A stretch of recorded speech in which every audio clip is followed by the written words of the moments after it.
क्रिस्त में मेरे बहुमूल्य भाइयों, बहनों एवं बच्चों, आप सबों को जय यीशु। हमारे प्रभु यीशु क्रिस्त की कृपा, प्रेम, अनुग्रह, दया, अनुकंपा, आशीष, बरकत, संतोष सदा सर्वदा आपके एवं आपके परिवार के साथ रहे। प्रिय विश्वासियों, आज माता कलसिया सामान्य काल का 15वां इतवार मना रही है और आज के मनन चिंतन के लिए संत लूकस रचित सुसमाचार अध्याय 10 पद संख्या 25 से 37 तक दिया गया है। और यह एक दृष्टांत प्रभु यीशु और हमें प्रदान करते हैं। भले समारी के दृष्टांत हैं। प्रिय विश्वासियों, और आज का सुसमाचार का मूल संदेश है कि मुझे आनंद जीवन प्राप्त करने के लिए क्या करना चाहिए और हमें आनंद जीवन प्राप्त करने के लिए, मोक्ष प्राप्त करने के लिए या स्वर्ग राज्य में पहुंचने के लिए मुझे क्या क्या करना चाहिए। ये पहला संदेश है। दूसरा संदेश, और मेरा पड़ोसी कौन है, या फिर दूसरे तरीके से ये पूछा जाए, और एक अच्छे और सच्चे पड़ोसी बनने के लिए मुझे क्या करना चाहिए। और ये मूल संदेश है प्रिय विश्वासी। और आज के वे सुसमाचार में लूकस रचित सुसमाचार अध्याय 10 पद संख्या 25 में हमें यह देखने को मिलता है, एक शास्त्री प्रभु यीशु के पास आकर और उनसे कुछ सवाल पूछते हैं। एक शास्त्री मतलब अच्छे पढ़े लिखे विद्वान हैं और नियम कानून में माहिर था, वह लॉयर था। वो आकर प्रभु से एक पूछने लगे, मुझे आनंद जीवन का अधिकारी बनने के लिए मुझे क्या करना चाहिए। यानी निश्चित रूप से स्वर्ग राज्य में पहुंचना है, मोक्ष प्राप्त करना है और आनंद जीवन, नित्य जीवन को मुझे ग्रहण करना चाहिए, और इसके लिए क्या तरीका है करके उन्हें सवाल पूछा। और प्रभु यीशु क्रिस्त उन्हें यह जवाब दिया, और जो बाइबल जो कहती है उसी को पालन करो और कुछ नहीं। लेकिन वो व्यक्ति समझ गया कि संहिता में क्या लिखा है करके। प्रिय विश्वास है, यदि आपको मालूम हो कि पुराने विधान में कुल मिलाकर 613 नियम कानून था। यदि एक व्यक्ति और ये 613 नियम को पालन करे तो निश्चित रूप से वह स्वर्ग राज्य में पहुंचाएगा, आनंद जीवन प्राप्त करने के योग्य बन जाएगा 613 और नियम कानून को पालन करने से। इसलिए प्रभु यीशु से उन्हें स्वयं कहने लगा, मुझे मालूम है और ये पुराने विधान में क्या नियम है। और पुराने विधान में अपने प्रभु परमेश्वर को सारे हृदय से, सारी आत्मा से और सारी शक्ति से और सारी बुद्धि से और प्यार करो, ये क्यों ने कहा। और ये सोचा था, और ये नियम को पालन करें तो फिर निश्चित रूप से और मुझे गारंटी मिल जाए कि मैं स्वर्ग राज्य में पहुंच जाऊंगा करके उन्हें जवाब दिया। लेकिन प्रभु यीशु क्रिस्त वहां तक नहीं रुके। उन्होंने एक और नियम इसमें जोड़ दिया। क्या है दूसरा नियम? अपनी पड़ोसी को अपने समान प्रेम करो, अपने पड़ोसी को अपने समान प्यार करो। और जब सुनने के बाद वो आदमी और हिलने लगा, गड़बड़ाने लगा, सोचने के लिए मजबूर हो गया, ये कौन सा सवाल प्रभु, ये कौन सा नियम प्रभु ने मुझे कहा करके। अपनी पड़ोसी को अपने समान प्यार करो, ये बात से अब वो डर गया। और क्योंकि यहूदी लोग की एक मान्यता है और यहूदी लोग की एक विचारधारा है कि इस संसार में हम ही लोग ईश्वर से चुने हुए लोग हैं। We are the chosen people, we are the royal people. और ईश्वर परमेश्वर है, सिर्फ हमारा ईश्वर है, वो हमारे ही सृष्टि करता है। याकूब का ईश्वर और इसहाक का ईश्वर और अब्राहम के ईश्वर और किसी जाति धर्म का नहीं, सिर्फ इजरायली लोगों के लिए, इजरायली लोगों के पिता हैं, इजरायली लोगों को सृष्टि करता है करके वो लोग को मानते थे। इसलिए गैर यहूदियों के लिए ईश्वर नहीं, सिर्फ इजरायली लोगों के लिए, और यही उनके विचार था। और इसीलिए उसने और ये शास्त्री ने, ये लॉयर ने प्रभु से पूछा, भाई साहब आप बताओ मेरा पड़ोसी कौन है, क्योंकि इजराइल लोग को छोड़कर और कोई नहीं हो सकता है। और वहाँ प्रभु यीशु ख्रिस्त एक सही उत्तर उन्हें देते हुए और हमें देखने को मिलता है। प्रिय विश्वासियों, और यहाँ जब प्रभु यीशु ख्रिस्त ने और उस शास्त्री से कहा और अपने प्रभु ईश्वर को सारे हृदय से, सारी आत्मा से, सारी शक्ति से और सारी और ये शक्ति से और उनके और प्रेम करो, प्यार करो, अपने पड़ोसी को अपने समान प्यार करो। और ये बात सुनकर और उसके मन में एक और सवाल उठने लगा। इसलिए उन्हें और ये सवाल पूछा कि मेरा पड़ोसी कौन है। पड़ोसी बोलते हैं, मेरे भाई बहनों को तो मैं प्यार करता हूँ, यहूदी इस्राएली लोग सब लोग भाई बहन हैं, और इसके अलावा और कौन हो सकता है। इसलिए उनने और ये सवाल प्रभु यीशु से उन्हें पूछा। लेकिन प्रभु यीशु क्रिस्त सीधे उसको उस सवाल का प्रश्न का उत्तर नहीं दिया, उन्हें एक दृष्टांत सुनाया, भले सामारी का दृष्टांत उन्हें सुनाया। प्रिय विश्वासियों, इस दृष्टांत से प्रभु यीशु हमसे दो बातें कहते हैं। सर्वप्रथम, और मेरा सच्चा पड़ोसी कौन है, यानी सच्चे पड़ोसी का पहचान करने का और पहचान करने के लिए और कौन सी मापदंड प्रयोग करना चाहिए। यानी मेरा पड़ोसी कौन है, आप उसको पहचानने के लिए क्या मापदंड है, या फिर मेरे पड़ोसी को पहचानने का योग्यता क्या है। ये दो बातें प्रभु यीशु ख्रिस्त कहते हैं। और अपने सच्चा पड़ोसी का और पहचान करने का और ये एक तरीका है, और पहले और वो ये है कि आप उनके दूसरों को और समझना। प्रिय विश्वासियों, यानी दूसरों का होना पड़ेगा, और दूसरा और हमेशा और जरूरतमंद लोगों की करीब जाना पड़ेगा। ऐसा नहीं कि हम दूर से खड़े होकर उसको देखते हैं, लेकिन जिनकी जरूरत की सेवा की जरूरत है उनके पास जाना है, उनके निकट जाना है, उनके करीब जाकर उसके देखना है कि इनको क्या चाहिए, क्या नहीं चाहिए, किस तरह से मैं मदद कर सकूं। और सर्वप्रथम दयालु होना बहुत जरूरी है। दूसरों को होना मतलब दूसरों को दया करने का एक मन होना चाहिए, हृदय होना चाहिए, और दया करुणा दिखाने का मन होना चाहिए। इसलिए दयालु और होना बहुत ज़रूरी है, एक मापदंड। दूसरा मापदंड है और ज़रूरतमंदों के करीब और जाना है, निकट वो जाना है। और तीसरा मापदंड है तैयार रहना है दूसरों की सेवा करने के लिए। ये तीन मापदंड और प्रभु यीशु और आज की दृष्टांत के द्वारा उन्हें बताया है। जी हाँ, क्रिस्त में प्यारे भाइयों और बहनों, आनंद जीवन प्राप्त करने के लिए सब अपने प्रभु ईश्वर को सारे हृदय से, सारी आत्मा से, और शक्ति से, सारी और बुद्धि से प्रेम करो। जब प्रभु यीशु ने कहा तो उसी प्रकार आप और मैं, हम भी वही करते हैं, वो शास्त्री के समान।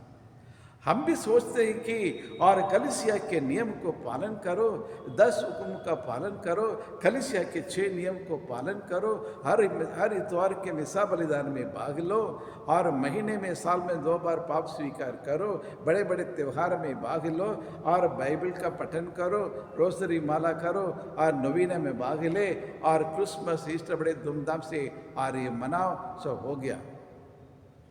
स्वर्ग राज्य में पहुंचने के लिए मेरे पास इतनी योग्यता काफ़ी करके हम सोचते हैं, लेकिन प्रिय विश्वासियों, ये पर्याप्त नहीं है।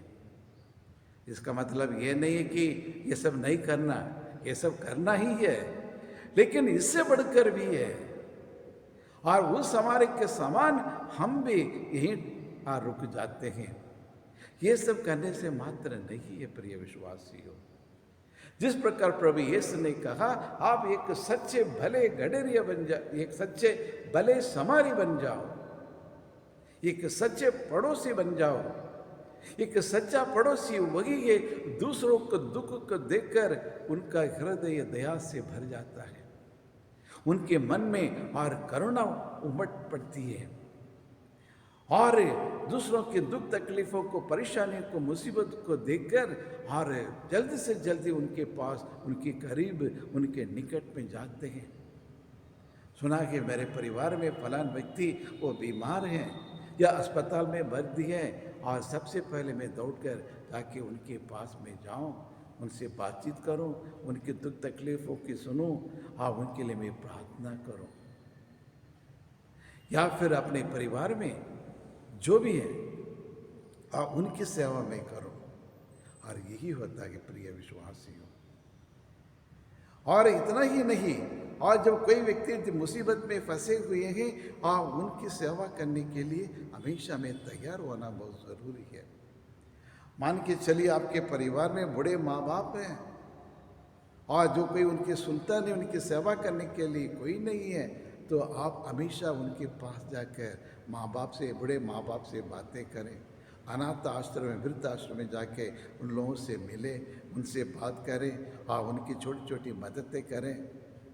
और यही सब बड़ा कार्य, बड़ा पुण्य है प्रिय विश्वासियों। और वही है और एक सच्चा और पड़ोसी। लेकिन सवाल हमारे मन में भी आता है कि लेकिन हमारा पड़ोसी कौन है? हमारा पड़ोसी ना सिर्फ अपने परिवार के लोग, यार मेरे रिश्तेदार के लोग और यार मेरे कुटुंब के लोग हैं, नहीं है प्रिय विश्वासियों, ये भी पड़ोसी है, लेकिन इससे भी बढ़कर और मुझे छोड़कर बाकी सब मेरा पड़ोसी है। मुझे छोड़कर बाकी सब मेरा पड़ोसी है। मेरे अगल में बगल में रहने वाले, आस पड़ोस में रहने वाले, मोहल्ले में रहने वाले और गांव में रहने वाले, पल्ली में रहने वाले, और जहाँ मैं कार्यरत करता हूँ, अस्पताल हो या स्कूल हो या ऑफिस हो, वहाँ जितने भी लोग हैं, अनजाने लोग हैं, अजनबी लोग हैं, और जिसको हमने देखे नहीं हो के, दूसरे धर्म के, दूसरे जाति के, हर प्रकार के लोग हमारा पड़ोसी हैं प्रिय विश्वासी। और उन लोगों की सेवा करना आपका और मेरा परम कर्तव्य है। जी हाँ क्रिस्त में प्यारे भाई और बहनों, आज इस दृष्टांत के दूसरे भाग बारे में थोड़ा मनन चिंतन करने की आप कोशिश करेंगे। और ये दृष्टांत में और 3-4 कैरेक्टर्स हैं, यानी उसमें देखिए, और सबसे पहले मैं देखता हूँ यात्री। एक यात्री यरीको से जेरूसलम जा रहा था, लगभग 27 किलोमीटर दूरी था। वो पैदल जा रहा था। रास्ते में और ये डाकू लोग आकर उन्हें उनके साथ मारपीट की और उन्हें घायल कर दिया, और वह बिल्कुल मरने वाला था, अधमरा छोड़ के वो चले गए थे। लेकिन वो वहाँ से, ये प्रिय विश्वासियों, वो यात्री कौन था? ना सिर्फ 2025 साल पहले वो यात्री तो यहूदी था, लेकिन आज ये यात्री कौन है? ये हमारे समाज में, हमारे परिवार में और पड़े बूढ़े माँ बाप वो यात्री हैं। अनाथ, गरीब, ज़रूरतमंद लोग, लाचार लोग, अपंग लोग, ये सब यात्रीगण हैं। और हमारे समाज के बच्चे, आज बच्चों के साथ इतना अन्याय अत्याचार हो रहा है। और हमारे समाज के, हमारे परिवार के, हमारे समाज की महिलाएं देश भर में देखिए महिलाओं के साथ किस प्रकार का और एक शोषण चल रहा है, अन्याय हो रहा है, अत्याचार करते हैं उनके ऊपर, कमजोर वर्ग के ऊपर, बालिकाओं के साथ और महिलाओं के साथ छेड़खानी और उसके बलात्कार और उसके जहाँ कार्य करने के लिए जाते हैं, दफ्तर हो और कहीं अन्य जगह हो, उनके साथ शोषण करते हैं। कितने मानसिक रूप से टेंशन में रहते हैं और कितने अनाथ लोग हैं, कितने विधवा लोग हैं जिसके लिए कोई सहारा नहीं है। ये सब यात्री करने, लेकिन इनके प्रति आपकी मनोभावना क्या है, आपकी मानसिकता क्या है? क्या हम और इस यात्रीगण यानी इन लोगों की सेवा करने के लिए, इनके दुख को, पीड़ाओं को दूर करने के लिए मैं कौन सा ठोस कदम उठाता हूं? और दूसरा कैरेक्टर है ये पुरोहित, ये पुरोहित कहे या याचक कहे और लेवी कहे।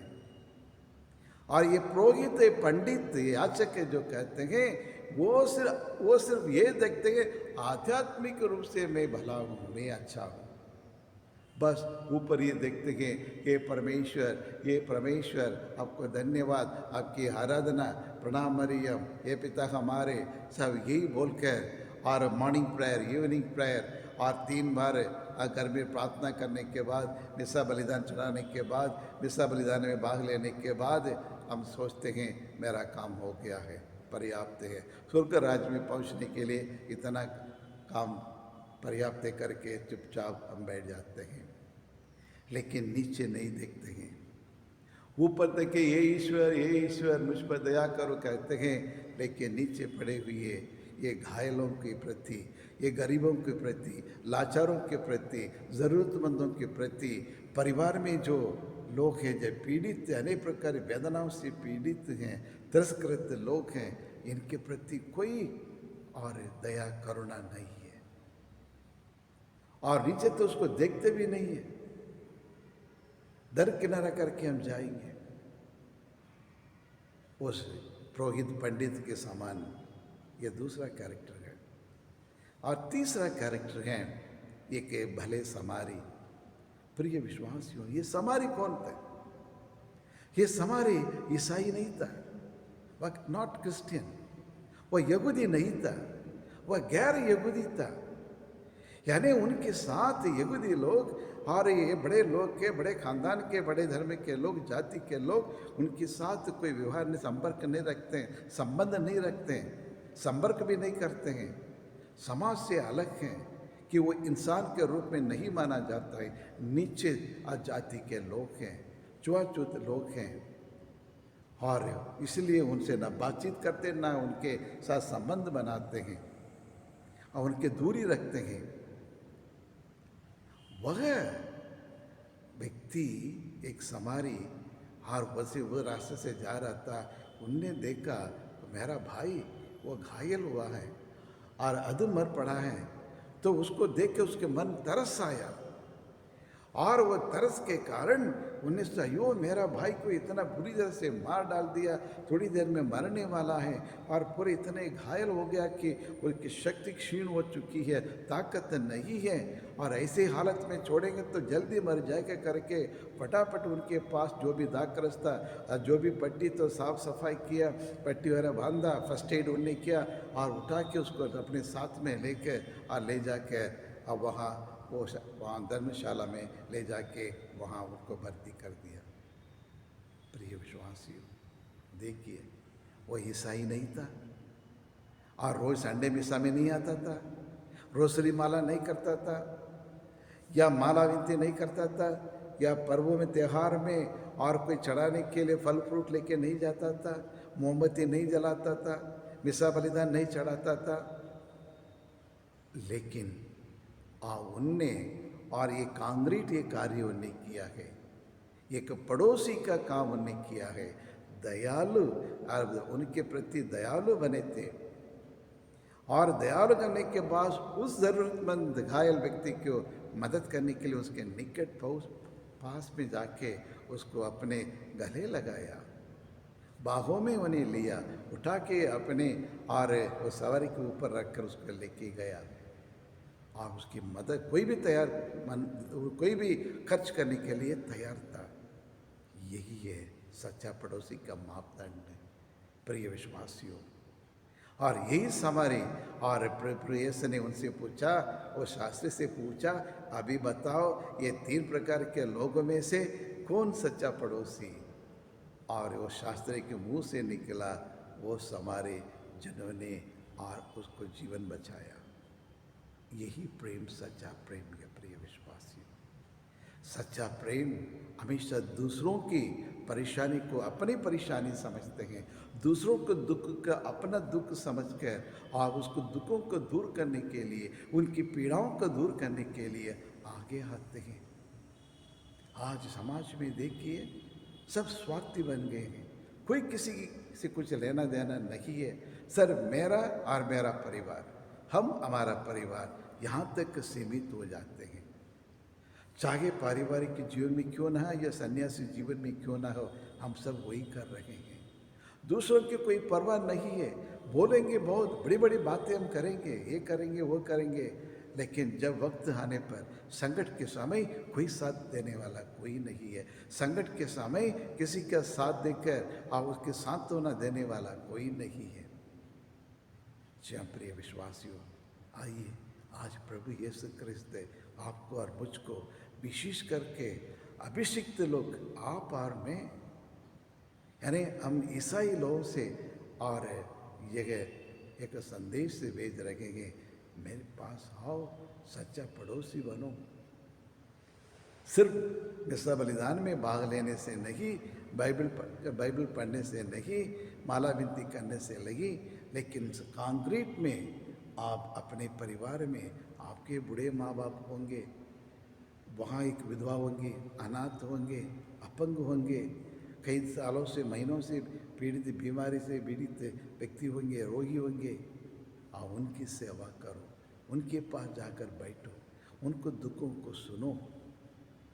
ये सब बड़ा कार्य है ईश्वर के नज़र में, प्रिय विश्वासियों।